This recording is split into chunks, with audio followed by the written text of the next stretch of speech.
What's up, everybody? It's your boy, Vlad the Bull, your #1 Embrace coach. And I want to let you know that my book, The Embrace Method, How to Leverage Your Trauma and Pain to Live the Life of Your Dreams, the second edition is now available on Amazon for purchase.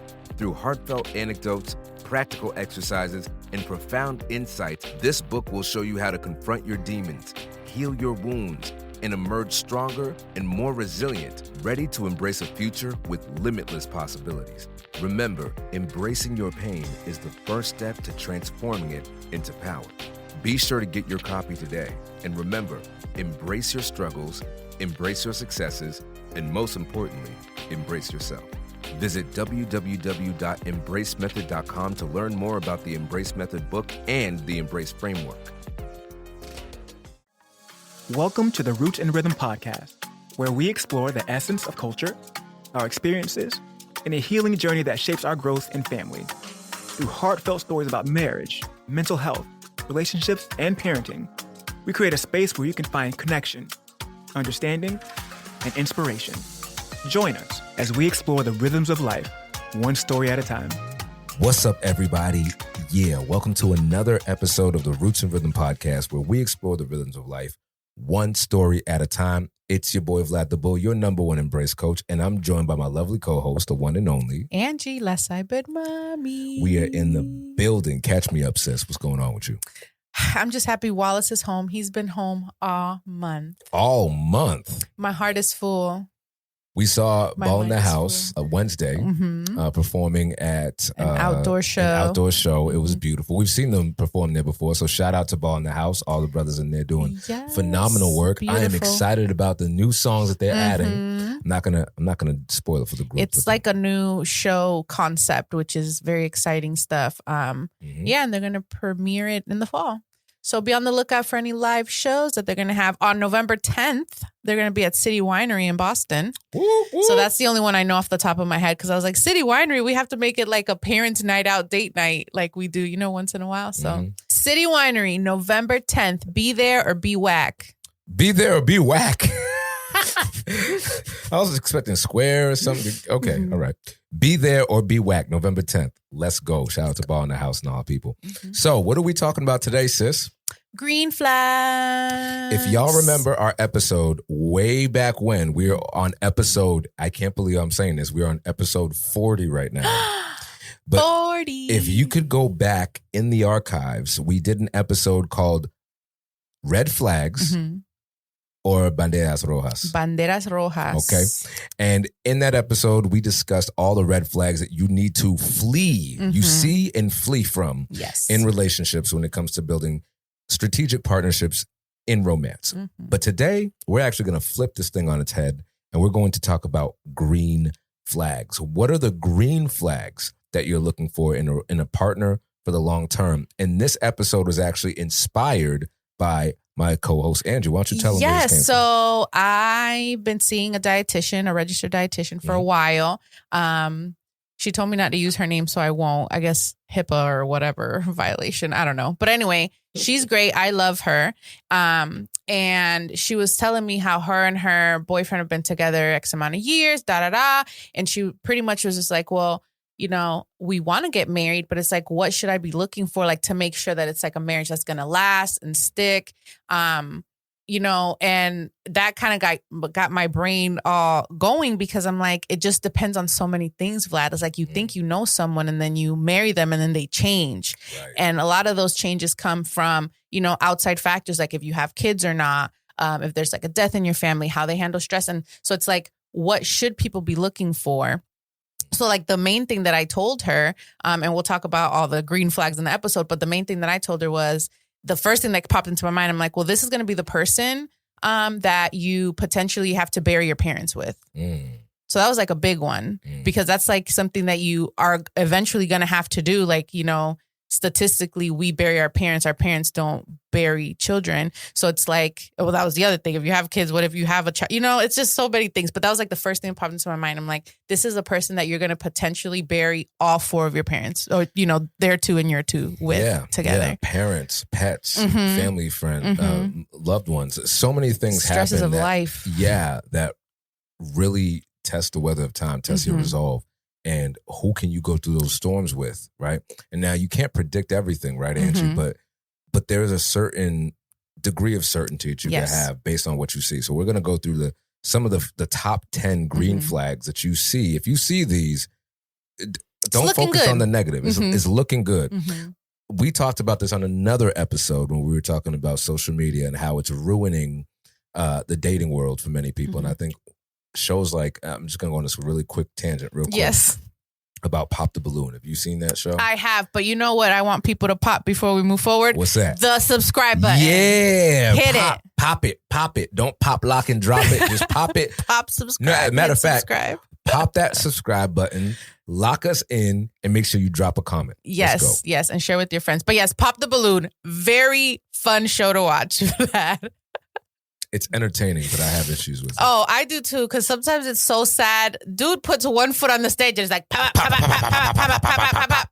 The girl walks in with like a short haircut. Pop, pop, pop, pop, pop. You know, have you seen the one that there's this little girl, she looks like Ariana Grande, and she said, I just, I didn't like your shoes, and I didn't like, your jacket, and I'm kind of an intellectual, so I like a person who sounds a little more sophisticated in their everyday speak. Oh, and I was like, you want something you don't have. Interessante. Right. And so what I hate about this show is, I suppose it's true to form, is the reason why these people are single, right? Not even the person who's interviewed. Sometimes it is the person who's being interviewed that's coming as the bachelorette or the bachelor. Yeah. But y'all have some stupid ass reasons as to why you don't date. You're focusing on somebody's jacket and you're missing all of the green flags that you can't see. And then sometimes they regret it, Vlad. So they'll pop because of the jacket. And then the first thing out of his mouth is like, I have my own business. I have no kids. Because that's mostly what women are looking for. Is like, he has no baby mama drama, no kids. So it's like, okay, you pop because it's his jacket that he can easily take off and never wear again if you hate it so much. So yeah. It kind of gets rid of the superficial stuff first. Well, yes. Okay. I'm not even going to go deeper on that because I hate the premise of the show. But yeah. I digress. This is about green flags. This is good. These are positive things. These are great things. So, this is not going to rock your world, but it actually might rock your world. You might hear some things that you might be a little bit surprised about. So, what is the first green flag? And I personally think this is one of the most important green flags that you can find in a partner that you could build with. And that is accountability, right? Yes. That is the ability to take responsibility for what is yours. And let's just keep it plain. To say that I'm wrong. Say you're wrong and don't gaslight me. Don't gaslight. Don't deflect. If you have a partner, right, that does something, you tell them they've done something and they tell you that's not what I did, gaslighting, or it's not a big deal, minimizing, or it'll never happen again, but they do it again. That's also not accountability. All of those are red flags. What's the green side of that is somebody who says, you know what? I hear you. I'm listening and I'm going to do better. And I'm sorry. Yeah. Apologize. Quick to apologize, especially if you definitely did something wrong. Yeah, man. Like, I'm gonna be honest with you. When I was growing up, it's not even just growing up. Still, to this day, my father cannot ever say anything that he's done wrong. He, on a phone call, I shit you not, this happened last summer, and it resulted in us not talking for a little bit. He said, I never did anything wrong, so I have nothing to apologize for. I'm like, wow. Interesting. Wow, that's crazy. Interesting. But anywho, there's a reason why my father's still single. All right, in his lonesome. But you got to be able to say when you've done wrong, when you can do better. It just is what it is, right? Accountability. Now, why don't you tell us what the second one is? Yep. Sis? So the second one is healthy disagreement. Healthy disagreement. Yep. Another episode that we had about fighting fair. So you're never going to agree 100% with anyone. Even the most compatible couples are going to have disagreements. But do we disagree with respect? Do we disagree in a healthy way where it's like healthy discord versus me putting you down because you have a difference of opinion than I do, or attacking your character because we aren't on the same page about something? And it's speaking to understand versus just attacking and not being able to see their point of view. Now,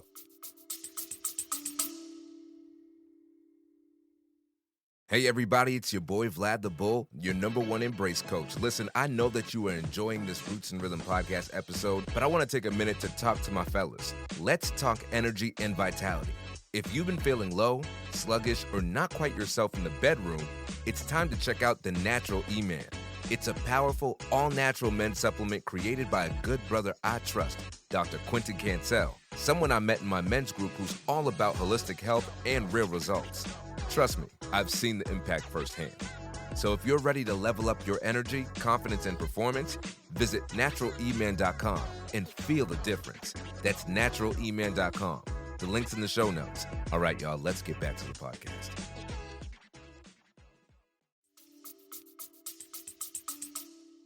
Just for practicality's sake, let's do some role playing, okay? Mm-hmm. So let's say that you and I disagree about whether or not women are better healers than men. The male loneliness epidemic. About the male loneliness epidemic. Look, check out episode number 11 of season 2. It's the previous episode, and you will get the full conversation about loneliness. Mm-hmm. The whole episode was about the growing loneliness epidemic in adults in the United States. But then, you and I disagreed on the veracity of the male loneliness epidemic claim. But that was very healthy, Vlad. We went back and forth. You said you stated your piece. I stated mine. I didn't call you out your name. I didn't question your character, your family, your upbringing. None of that. Because we had talking about my ashy ankles. Right. We didn't do none of that. It was very healthy banter. And we stated our opinions, and that was that. And we're still friends, guys. And we're still in it. Look at oftentimes, and I've seen this in my just correct me if I'm wrong. Caribbean people do not like. I feel like there's a genetic inability for them to be wrong. Yes, they do not like being wrong at all. Yo, I know one of y'all listening has got a tia or a tonton that is absolutely right about everything. It's like the most disrespectful thing you could do is disagree with me or say that I'm wrong. So yes, definitely. Oh, and hold a grudge, Vlad. I don't talk to so-and-so. It's been 12 years because they said this to me. And I talked about it in another episode, too, about my dad's daughter. She doesn't talk to all of us for God knows what reason. It's always a new reason why. But yeah, so it's like there's no accountability. Right. And healthy disagreement also needs healthy resolution, right? And it might not be as big a resolution is when you have a nasty disagreement. Yes. Yeah, bro, I grew up watching my family. Like I said, they used to come over on Sundays from,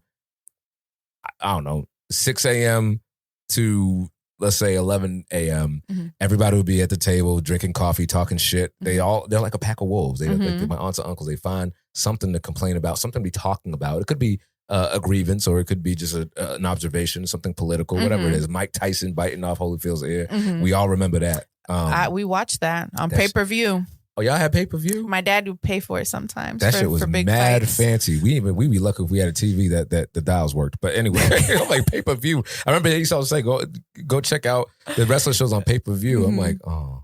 Yeah, I don't even know what that is. He used to call DirecTV and get it. Oh, wow. For certain fights. Now you don't even got to do that. Things are streaming. No, everything is streamed, yeah. But they would argue. They'd find somebody, at some point, somebody would disagree, and it would be a blowout, and it would be exactly everything you said, calling out the names, banging, screaming, and then they would say, I hate you guys, I'm not talking to you anymore. And you always, I never, Right. And bring up things that have nothing to do with the subject matter. They'd stay mad at each other for a week, and then they'd come back like it wasn't like nothing ever happened. Yeah. That is not an example of healthy disagreement, nor is it an example of a healthy resolution. So if you find somebody who can, because you are going to, as you're in the courting process, right, Angie, you're going to find that there are some things that you do disagree about. Hopefully the larger, more groundbreaking issues or stances you can find some common ground on. But ultimately, there are going to be things you just do not agree about. Like Julie and I'll tell you this, Angie, Julie and I very much disagree about how laundry should look in a room. Like for me, laundry belongs in a hamper, which is why we bought the hamper. You take your clothes off, put them in the hamper, you ain't got to worry about it. If it's not in the hamper, it's in the machine. If it's not in the machine, it's put away. Yes. But Okay. Can you disagree about things and still love each other? Yes. The answer is yes, right? Don't make me talk like Papa Drac. The answer is yes. I've had to do this voice all damn week because our son is just he's almost at the potty training tip, and I have to do the Papa Drac voice. So. Yes. Papa Drac for Lido and the girls, and every other child that hears it wants to hear it again. Papa Drac. I forgot I did his voice at that concert. But, it's just what I do. What can I say? And your name is Vlad, and that's how Vladimir should sound. Well, ironically, Papa Drax in the Hotel Transylvania, his father's name is Vlad. So I'm like... It's in line with the name. It's kind of creepy. But either way, healthy disagreement. Number 3, top green flag, is kindness. Are they kind to people when they are not looking? Yes, when that's the biggest thing. When they're not looking, when you're not around, are they nice to everyone? But you should be nice to everyone. Right. Everyone deserves kindness. Shout out to my boy Ase Daniels. He had a shirt. Somebody stopped me in a Trader Joe's parking lot earlier this week. He had a shirt that he was selling at the conference back in June. It said, or in May, and it says, "Be kind, not nice." Yeah, don't be nice, be kind. Right. And so the lady's like, "I really like that shirt." And I've always said that. And to make that distinction is anybody can be nice, and nice can be performative, right?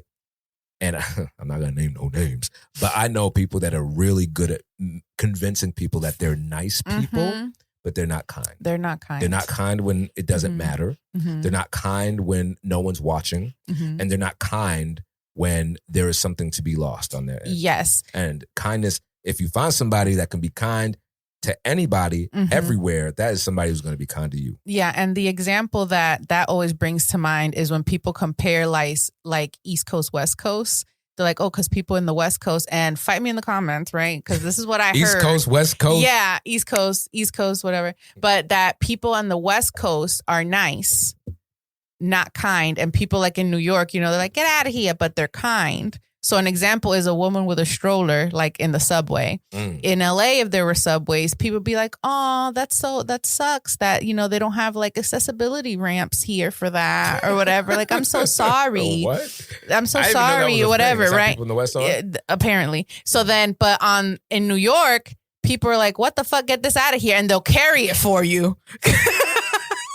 Like, they're going to solve the problem, but they're going to talk mad shit solving the problem versus just giving you niceties and pleasantries about the situation, right? You know what that reminds me of?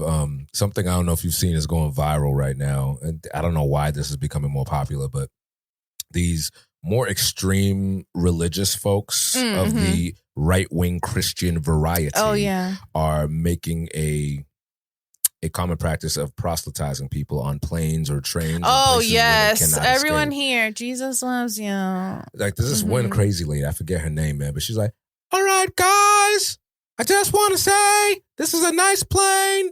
Everyone's comfortable, but Jesus Christ is Lord.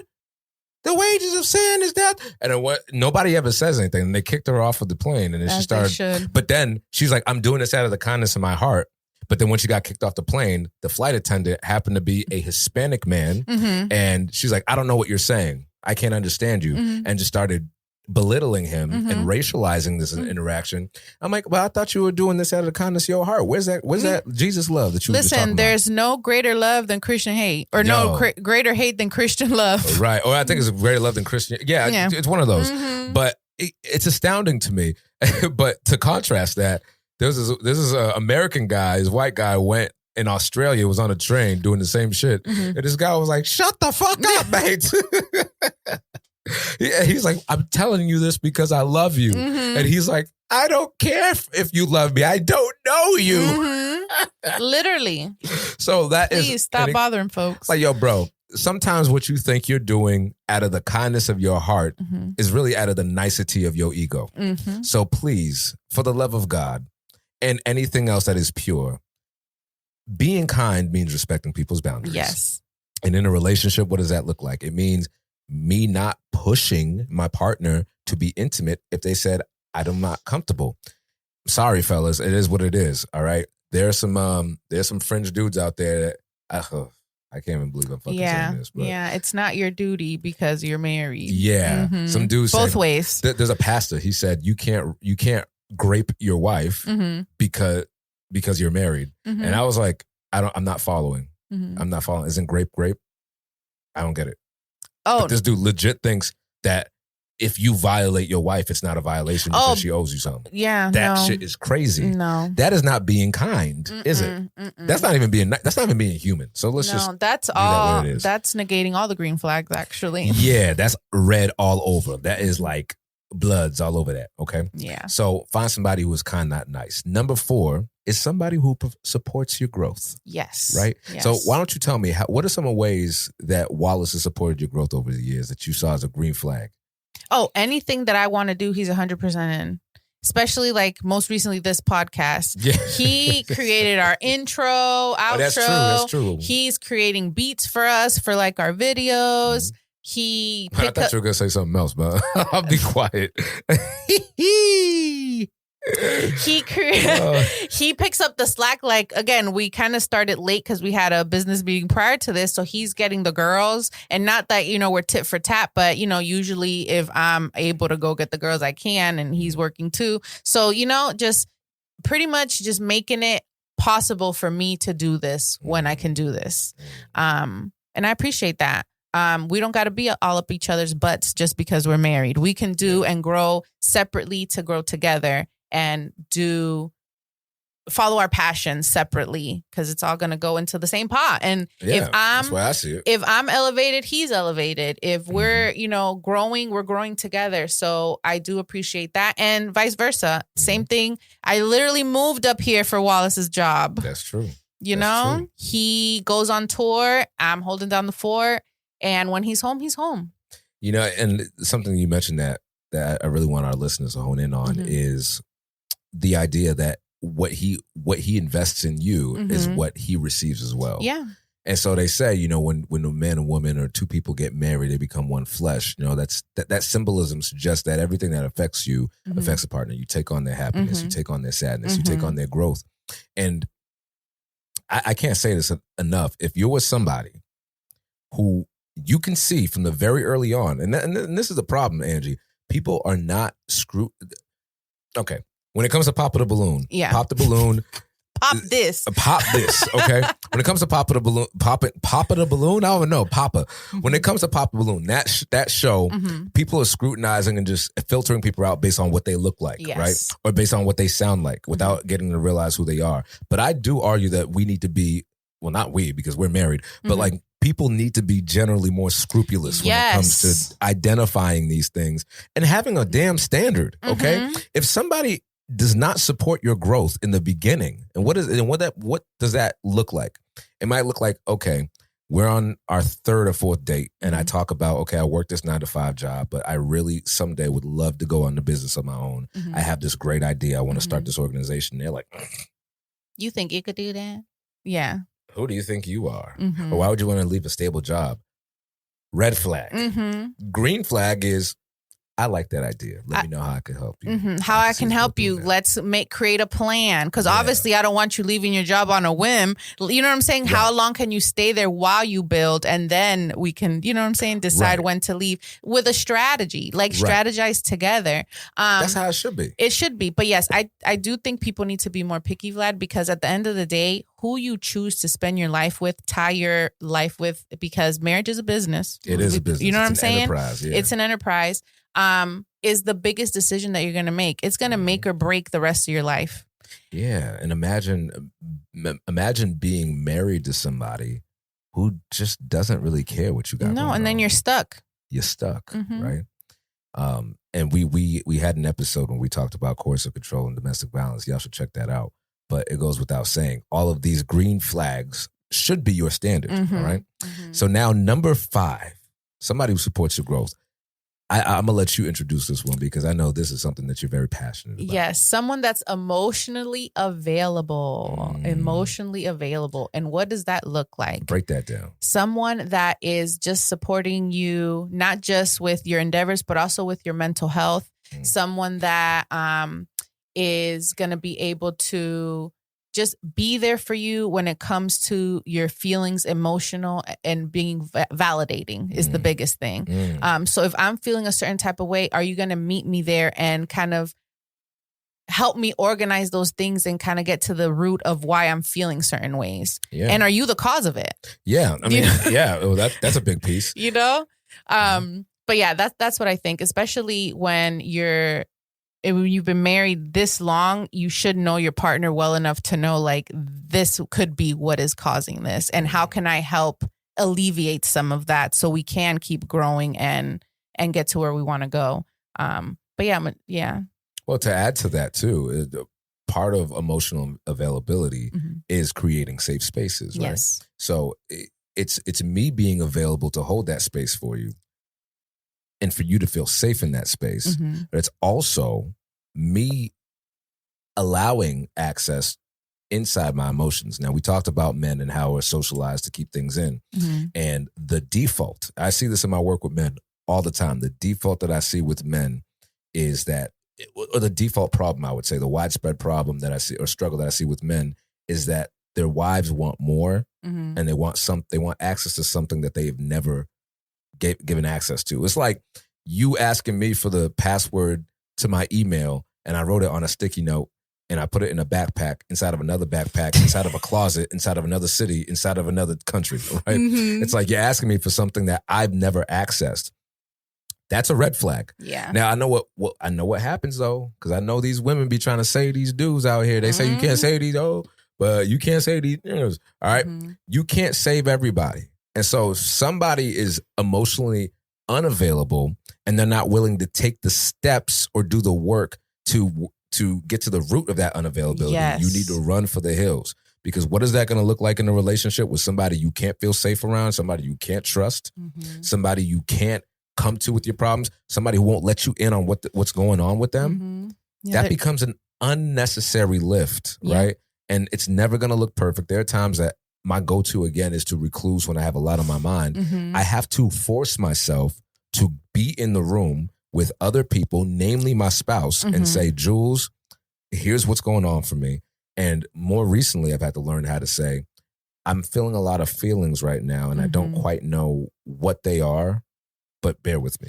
Right. That's you can't shut down. Yeah. Yeah. So being emotionally available means you can't shut down and let, especially those closest to you, out of what's happening, because then you don't have your support system. Right. People don't know if they should approach, should they not? But to your point, Vlad, you saying like, look, I'm feeling all these things I don't know, then someone can help you. Right. Because you're still letting them in. The door's still open. And you're also advocating, saying, hey, I don't know, but I need some space. That's better than shutting the other person out. Yes. And leading them to believe. And what that does is it creates an inadvertent consequence. And that consequence or toxic trait, as we went over in a previous episode, would be stonewalling. Yeah. Right? I had to realize that, I'm accidentally stonewalling Julie. It's not because of anything that she's done, but it's because I don't know how to talk. Yeah. Right?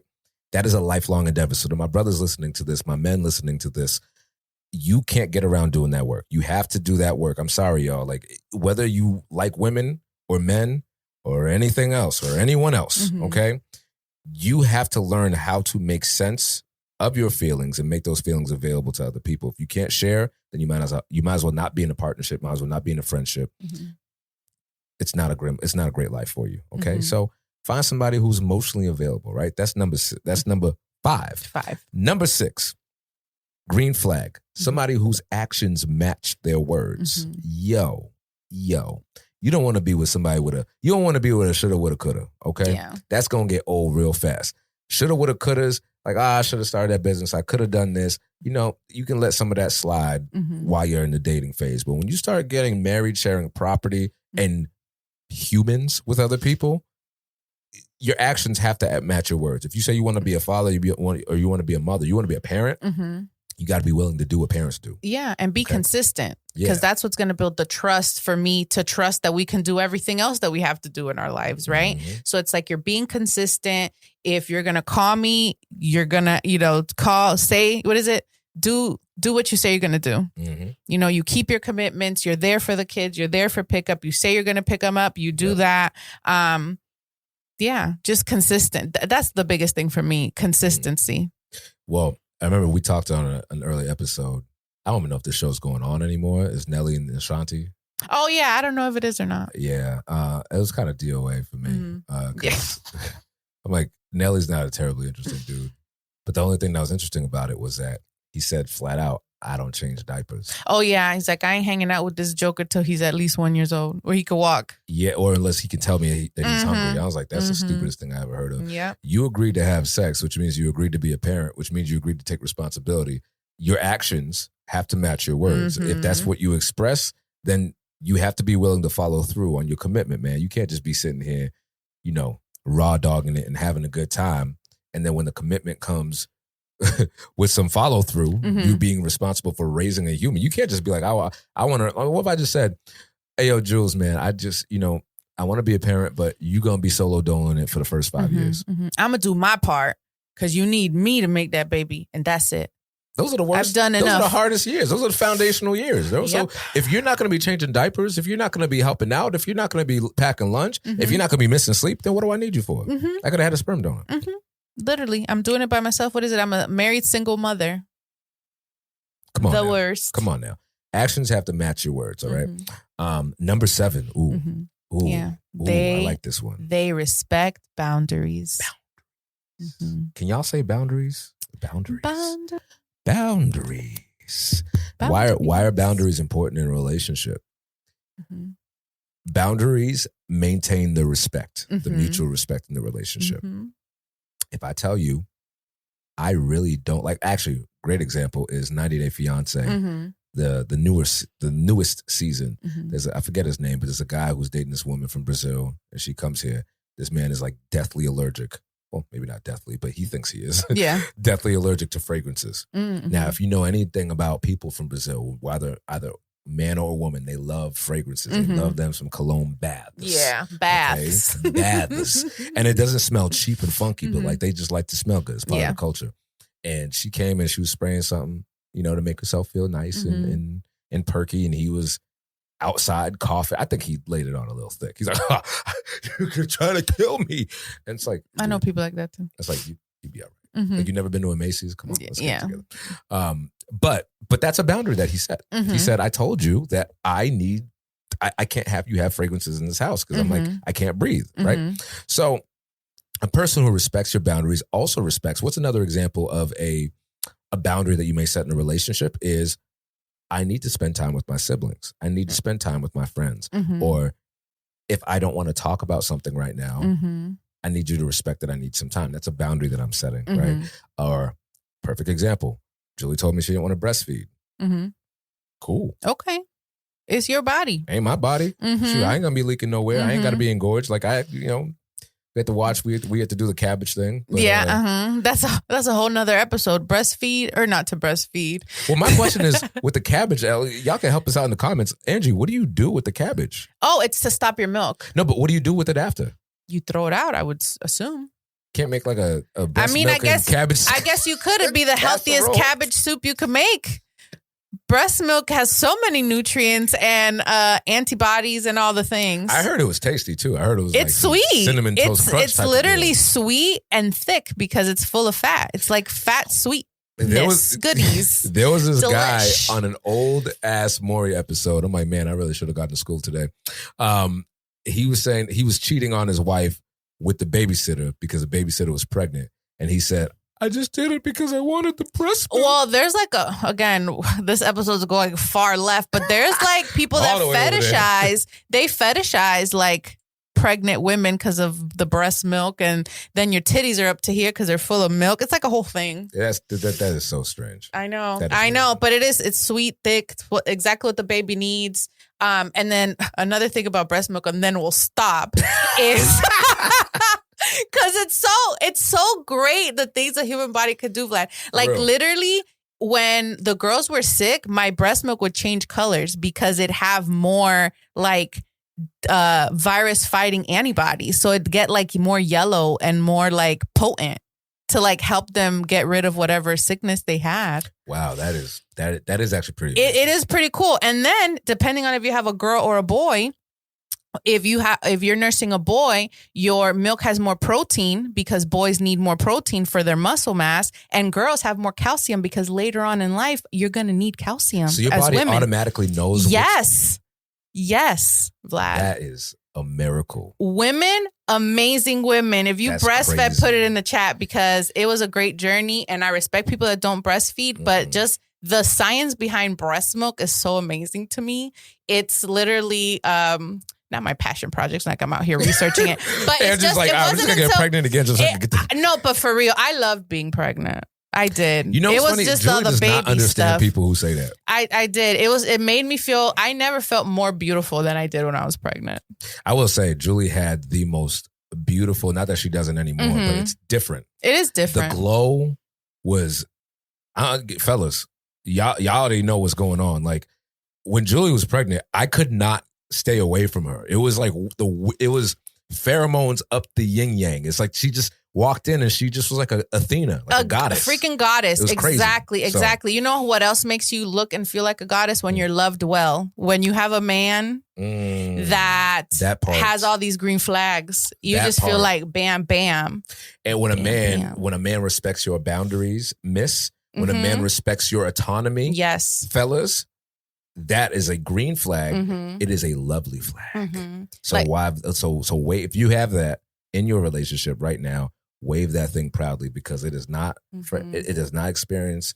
It's not a universal experience. Not everybody gets to. No, and when you're loved right, it comes out of your pores and you just feel it. Like it's funny because my mom or just like people that are around me in general, they're like, "Oh, Wallace must be home."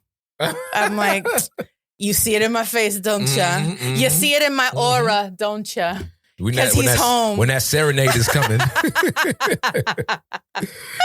You just walk have a little pep in my step because Wallace has been home all this time. Yeah, Angie be going, when Wallace is home, Angie be going for walks in half the time. Because she's like, I just want to hurry up and get home. Yes. Something else in our show notes here. Healthy love doesn't require control. Going back to they respect boundaries. Talk about it. You don't have to be constantly monitoring your spouse, husband or wife, if you trust them and those boundaries are there. If you feel like that's happening, set those boundaries. Be like, I don't need that to happen. You know what I mean? And if they don't respect those boundaries, that's when you start looking at that red side of that flag. Boy. Yes. And how can we fix that? How can we get help in order to fix that? Because healthy love does not have control. They're not there to control you. They should be there to love you and respect you. Yes. Yes. To that end, thank you for adding that in because we can never have too many reminders of what healthy love looks like. Okay. Number 8 on the green flag list is stress management. And that's why I think this is important to kind of tie into what you were just saying when you're loved well. Life is stressful. Yes. To be human is to be stressed. Okay. You can mitigate your stress, but you can't avoid stress. Stress will come for you when you're not looking. It will come for you when you are looking for it. And as complicated as your life gets, it gets even more stressful and more complicated when you bring in other humans, when you bring in property, even if you don't have children. If you buy a house together, you have a dog together, you have a pair of keys together. I don't know. Like you have a room together. It's stressful. You got rent to pay, stuff. So is your partner the same person when they are stressed versus when they are not? Now, nobody, let me clarify. Angie, nobody is the same when they're stressed. Right. It's different environment. Yeah. One of my sorority sisters, when, you're in college and they're older, so they're like giving you advice and stuff. They're like, you should never marry someone unless you've traveled with them and seen those stresses and lived with them to see how they are behind closed doors. Cause again, we did both. You're right. Cause you see, and I think it was one of the other, like healthy disagreement, kindness, accountability. You don't see those things until you're put into pressure situations, right? So if you've just had this happy-go-lucky dating life and then you get married and now you bring in the kids, you bring in a mortgage, you bring in you lose your job, a death in the family. Like if you don't see those things prior to, you don't know how that person is in those situations. So it's like, how are they in that? You go on vacation, you miss your flight, you're stuck somewhere. How are they dealing with that? Are they making the best out of a bad situation? Are they cussing out the gate agent, cussing you out because maybe it's your fault that you missed the flight? Right. You don't know until you're put into that pressure cooker. And then what happens? Like, what are you left with? Excellent point. So you have to watch how they behave when they're tired, when they're broke. Ooh, you know what I'm saying? Yeah. Everything's happy-go-lucky until they lose their job. You drain your savings. It's been a year and a half that you haven't had employment because that's the economy that we're living in now. There's people that have been without a job for a year. Are they going to support me in my unemployment? You can't control that, right? You can't put them in these situations. But see if there's other ways that you can see how they handle pressure or other things. Ask questions. Ask their mama. Ask their sister. Like, hey, ask them, have you ever been through adversity and how did you handle it? Took the words right out of my mouth. That is like one of the first questions you should ask. That is like a college interview question right there. But it's true because in college, obviously, you have to deal with that with a lot of stress, managing, juggling schedules, your social life, your academic life. Stress management. And that's going to be really key when we get to green flag number 10. But for 9, this is big. This is big. Don't miss this one, y'all. Number 9 green flag in a partner that will go the distance with you is, do they have healthy relationships? Outside relationships, yes. And we're not talking about, healthy friends. We're not talking about, maybe you can investigate their old, like, why did you break up with your last partner? Don't spend up too much time. You might not like what you find. Right. Well, yeah. Don't go looking. Don't go out here stalking their exes and figure out why. No, ask them like, hey, why did you break up with your last, relationship? Like, what's going on? Because at the end of the day, Vlad, no one has a perfect family. Maybe because of trauma, they don't talk to their, family members or whatever. But there have to be friendships that they've had for years. Like, how are those relationships? Because honestly, a red flag for me is if you have no friends. Ooh. You barely have friends, or if you do have friends, they're kind of like acquaintances. Like you don't have any and that might be a little, some people might think that's a little harsh. No, that's a red flag for me. Like you have no friends, bro. That means I'm going to be it. Like it's just me. That's suffocating. Well, what if it's somebody who has a difficult time making friends? They genuinely try. Well, that's different, Vlad, because then it's like, okay, do you know why you have difficulty having friends? Because then that's the self-awareness of it all. So it's like, that. And then I'm also going to know that, because if I'm getting to know you and we're building that relationship, I'm going to see why not. But if you're giving me this persona and this facade of I'm such a nice, kind person, and your relationships don't match that, why wouldn't someone want to be friends with someone that's not awkward, kind, and nice? Right. And this is what I hate about Pop the Balloon again. Fucking hate the show. I hate it so much. But I fucking hate it so much. But it really almost victimizes the people who are a bit awkward and who aren't as gregarious as their counterparts, but are genuinely kind people and who just maybe need a little bit of support. Like we have friends from all walks of life with all different abilities, and not having friends by itself, in and of itself, shouldn't be a red flag. But if, like you said, somebody's making you believe that they have all these friends and these great connections, but you only see them when you got married, then you need to start asking yourself, this doesn't match what you're trying to convey. But even, Vlad, even like the most awkward, like to your point, they might not have a lot of friends. You don't have to have 1,000 friends. Why not? Jesus only had 12, okay? That's true. You know what I'm saying? That's true. It's like, even the most awkward, like shy, whatever person at least has one friend. And you know what? A friend can that's okay. It could be a family member. It could be a family member. Yes. But if you have no relationships, no healthy relationships with anybody, your parents, your cousins, your boys, your girls, like nobody, and you 30-something years old, you 20-something years old, you tell me you haven't met one person, it's because either you have a difficult time connecting, you need to investigate that, like you said, or you just genuinely don't like people and you psychosocial. And what's wrong with that? Because at the end of the day, Vlad, community reflects your emotional health. Ooh. Come on now. If you're in community, and again, even with just that one friend, because we've been kicking this since 3rd grade, the one friend, you're still in community. You're not out here isolated and you're not alone. Because at the end of the day, is our relationship going to become your obsession and then it's only me? That's not healthy either. Nope. You cannot be the center of your partner's world. Not at all. I don't care what I don't care what you saw on the Notebook movie. All right. Like I don't give a shit. What's that guy named Ryan Gosling? Whatever. Ryan Gosling. Yeah, like, I don't give Noah a shit. Calhoun in the movie. Don't nobody care about what it looks like in media. You cannot be the epicenter you cannot both be the epicenter and the perimeter of your relationship. You have to let other people in. Yes. Now, a real life example of this as a red flag, not a green flag, was my ex before I met my wife. I was gonna shout out her nationality, but I don't need our those listeners to stop listening. Yeah, well, hey, I'll say it because I'll just put it this way, okay? We all from the island. This is Roots and Rhythm. Where if you have a palm tree where you from, then you friends with us as long as you good people, okay? But I'm not gonna lie, there are crazy people everywhere. There all are, right? And there happen to be crazy people in Puerto Rico. Shout out all my Boricuas who are not crazy. But this was just my experience. I was dating a woman. Kind of concentrated there, but continue.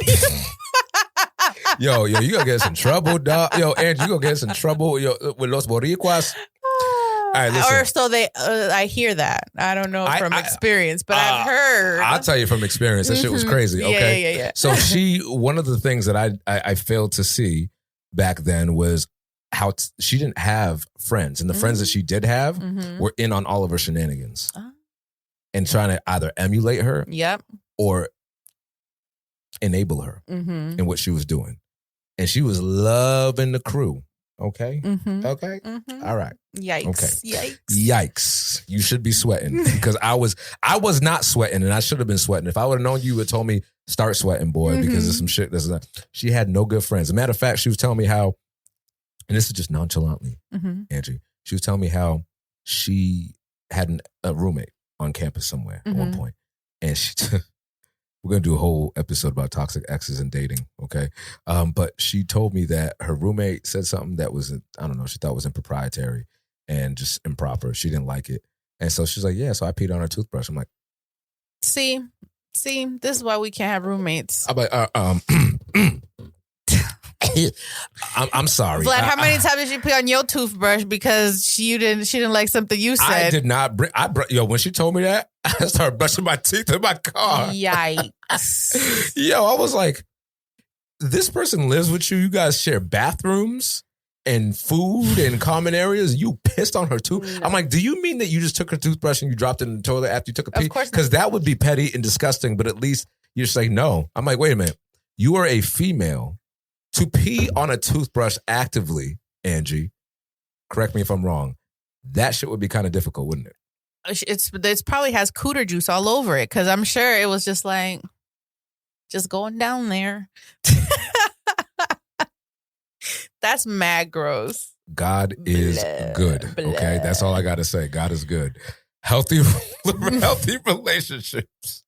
If they don't have them, if somebody tells you that they peed on an ex's or an ex-friend's toothbrush, run for the hills. And when you get to the top of the hills, go for the other hills. Go to Kilimanjaro if you got to get away from that. Well, okay. I know people were in the comments of another video like that I'm a man hater. I'm really not. So I'll say something about girls. Here we go. I don't like when women say that that they can't be friends with other women. It's giving you're not a girl's girl.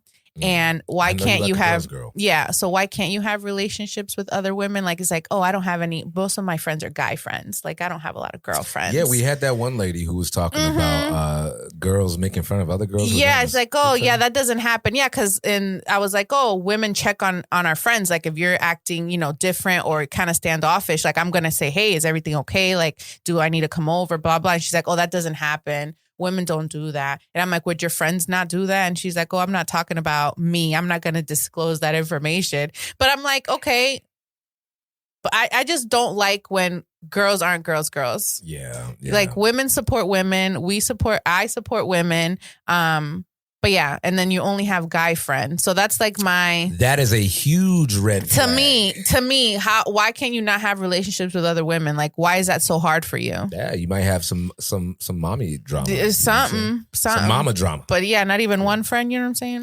Or or if you do have friends, they're not close. It's all kind of like acquaintances, like out here, like they don't really know you. They don't know what's going on in your life. Because again, then it's going to be hard for you to share what's going on with you. Then like you're isolated and it's just too much. Yeah, I know we said this is a green flag episode. We've been talking about the red flags for the last few minutes. It's hard because there's so many red flags. But it's hard because those of you, I mean, you're the person, your dietitian, is really passionate about this. She really wants to know, like, what are some things that how do I know for certain that I'm not going to get divorced or this is going to be for the long run. Mm-hmm. Healthy relationships are important, imperative, because and I'll use Julie as an example. I was telling her the other day, because her and her girlfriends from high school, they're still tight, and they meet every month, I think once a month or so, or maybe once a week. And they go online and they play games. Mm-hmm. Like, nice. I mean, I don't know what kind of games. Like, I think it was like, I don't know if it was Dungeons and Dragons. It wasn't Dungeons and Dragons. It was some other stuff. But they get together and they play games. And I just told her the next morning, I'm like, you know what, Jules? I really like your friends. And I've already, like, I know these people. Like, I met them, went to their weddings, both of their weddings, actually. And I was like, but nah, like, you can tell that there is a mutual respect between all of you. And there's an admiration that flows seamlessly within all of you and from and to each other.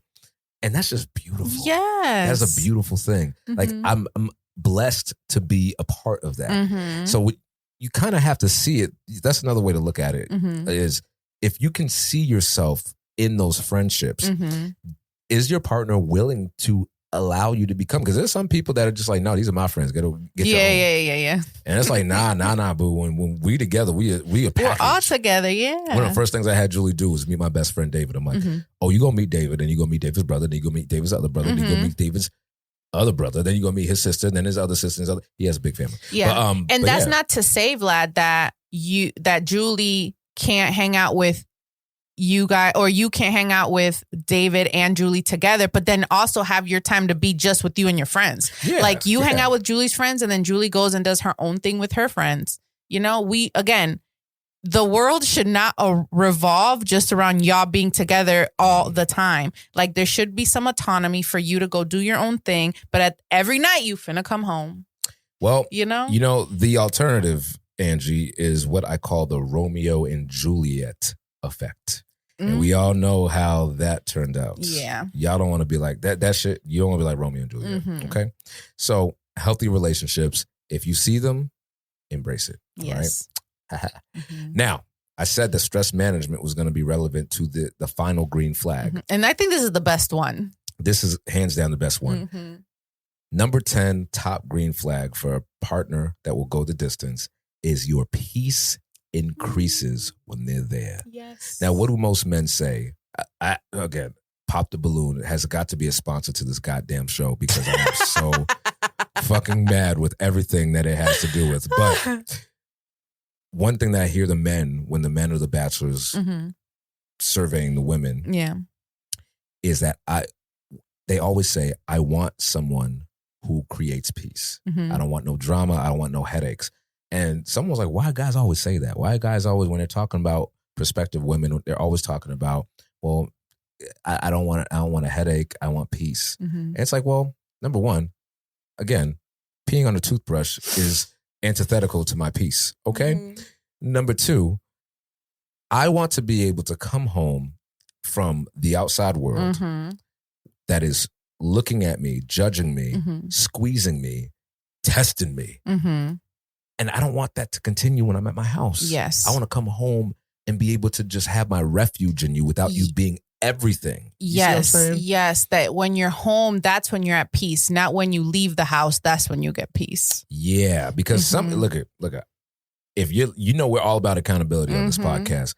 If you're, again, on the side of the red flag, if you go home and you can't wait to leave home in order to breathe a sigh of relief. Like, if you're leaving your house and you're like, oh man, thank God I'm free, or freedom. Freedom. No, that is not love. That is not cohesive. Yes. And that is not sustainable, because you can't create life where there was no life. Right? Are we living on Mars right now? There's water on Mars, right? But can we live on Mars right now? Not yet. Not yet. Why? Because it can't sustain us. It can't sustain us. Your home is your lifeblood. Your relationship is going to be the one, your romantic one, it's going to be the one that it might not be the most important. We're not asking for priority, but this is a prioritization, especially as we talk about marriage. And if that's what you're going to be investing all of your most of your time and your energy, then it needs to be something that adds to your peace. Yes. Not takes from it. Yeah. Love shouldn't make us feel anxious. Yeah. We should be excited to come together and be together. We should feel safe, heard, respected, valued in our home. So yes. Wow. You feel the increase of peace when you're together. And I think that's beautiful. And I look forward to that every single night. I know. Listen, August is great. Wallace has been home every single night. It's my favorite. Favorite. Yes. But you still support. Oh, yes. And I know he's he gonna leave me again to go on tour. I know that. And that's him living his dream. We see it. The girls see their daddy, their papi living his dream. That's beautiful to me. Oh, it's gorgeous. You know what, Alana, I know that she's going to be a singer. In some degree, some way, shape, or form. She's way too comfortable at those concerts. I'm like, y'all might as well just give Alana another. Just teach her a part. Have her and just have her listen. Both girls, that's just what they grew up around, so they know and they respect like the equipment. Like they just know things because that's their life. And when they get older, they're going to respect the fact that you supported him in that, knowing because when they find out about how the world works and how effed up people are, they're going to be like, Mommy, I really love the fact that you supported Poppy. You didn't have to if you didn't want to, but you did. No. And when they get with someone, with their partner, they're going to see, well, I want someone that supports my dreams like this. Right. Like if it's not that, I don't want it. You know? And I think that that's great. And I do think that we show a healthy relationship to the girls and even to my friends that are separated from their spouses or working on getting divorced. Like they tell me that all the time. My kids don't have that at our house, but I know when you come over, they see it somewhere. Yeah, I guess I didn't even think about that. That's another layer of when you have dysfunction in your house, the things that your kids are watching. And if you know that you don't have it, you should have people around them that do model that so they at least see it somewhere. And I'm glad that I have friends that recognize that and gonna make me cry. But that they tell me those things and then it's like, dang, well, I'm glad that at least we can be there for, for other kids or people for them to see that healthy dynamic if they don't have it at home. So I mean that's such a great point too, Angie. One of the crowning, I don't even know if I'd call it a crowning achievement, but one of the turning points for me is when I realized that my parents were benefiting from seeing my relationship with Julie. And they may not ever say it out loud, but I know they're both low-key proud that I cultivated something that they could not. Yes.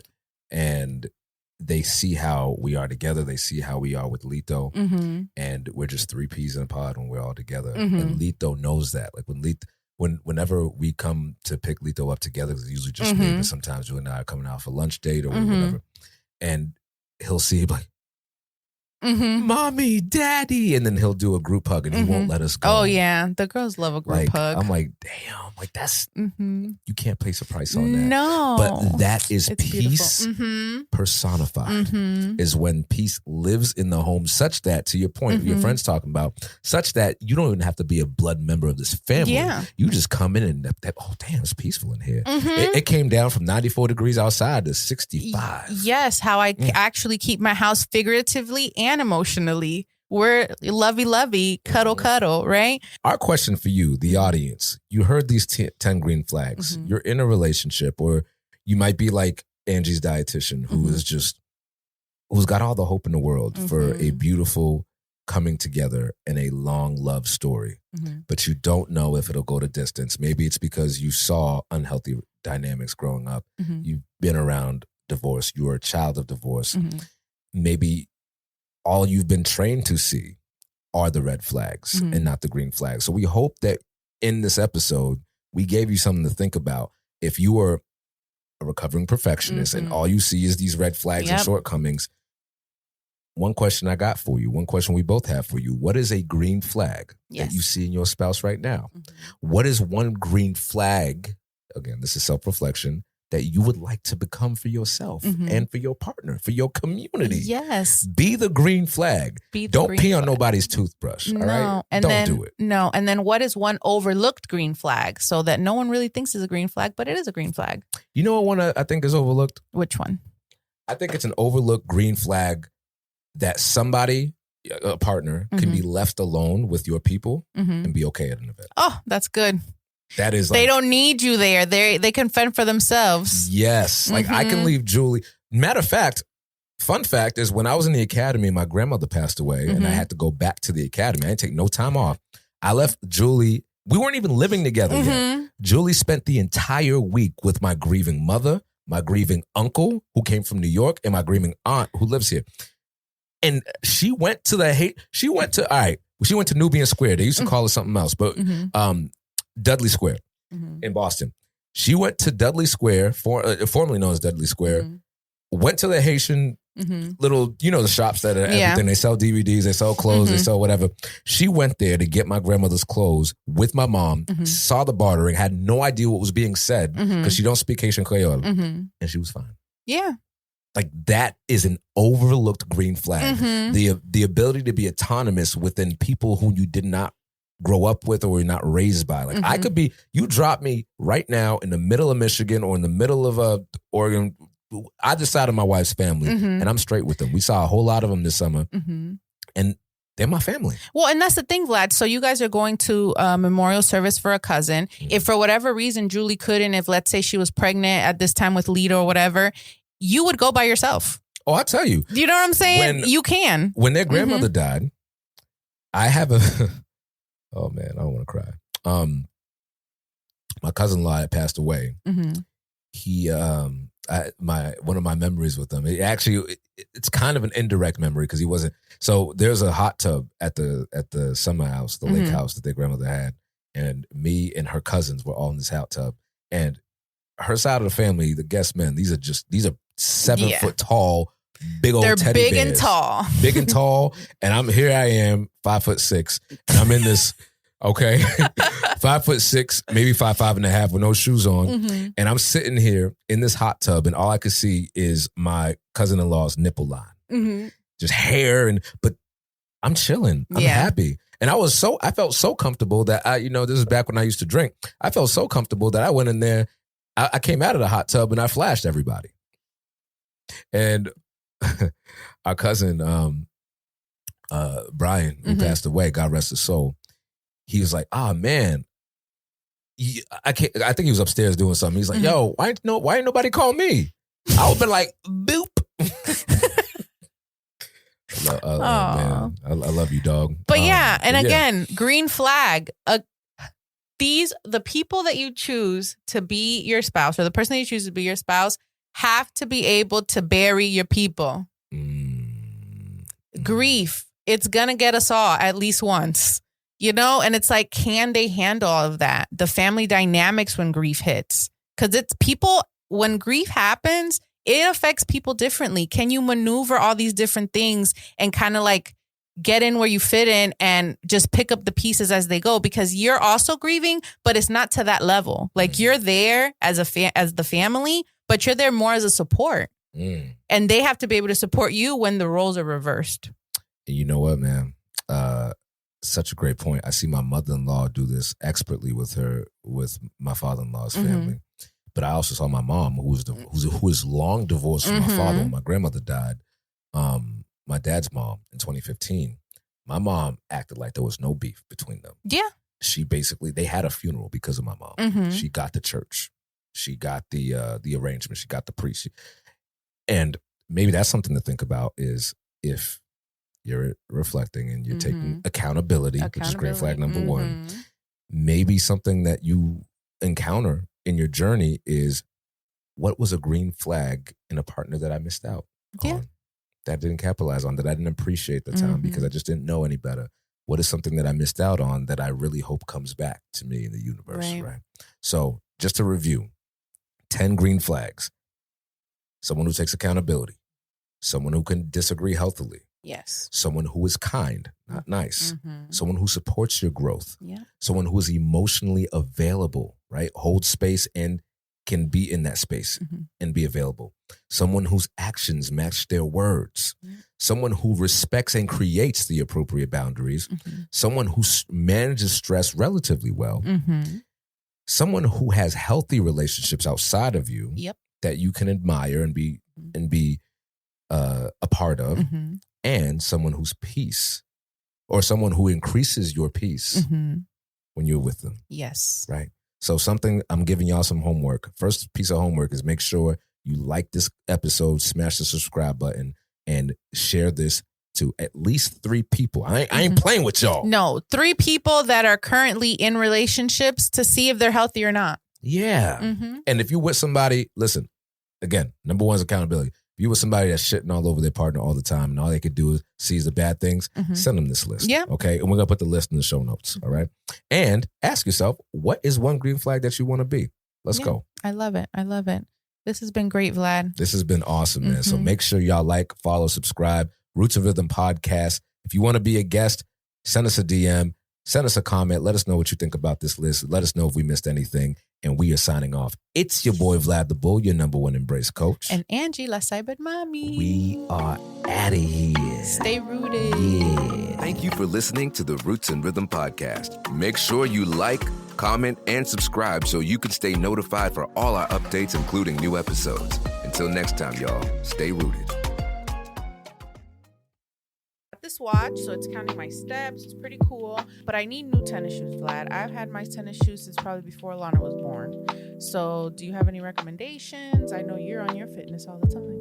I used to think that you had to spend at least $150 on shoes, sis, in order for you to actually get some quality ones. But I'm telling you, these new shoes that I tried out, it's like you're walking on air. Matter of fact, you don't even remember you're walking on them at all. It's like you don't even remember you put your shoes on. One time I thought I was barefoot. I'm like, yo, where my shoes at? Oh, I love that. And are they light? Oh, they're super lightweight. They make my old shoes feel like dumbbells by comparison. I'm telling you, these shoes are comfortable, they're lightweight, and it doesn't even feel like you have them on. And on top of that, you can wear them anywhere. They're designed for people who are on their feet all the time, for the moms and dads who are chasing around the kids. So I would highly recommend them if you're looking for something new. So what are they called and where can I get them? You can get them at standplus.com. You go to standplus.com, put in our promo code 80X for an exclusive discount off of your next pair. They are the best all-day recovery shoes, so go ahead and get you a pair. I'm excited. Thank you, Vlad. Come on, let's do it.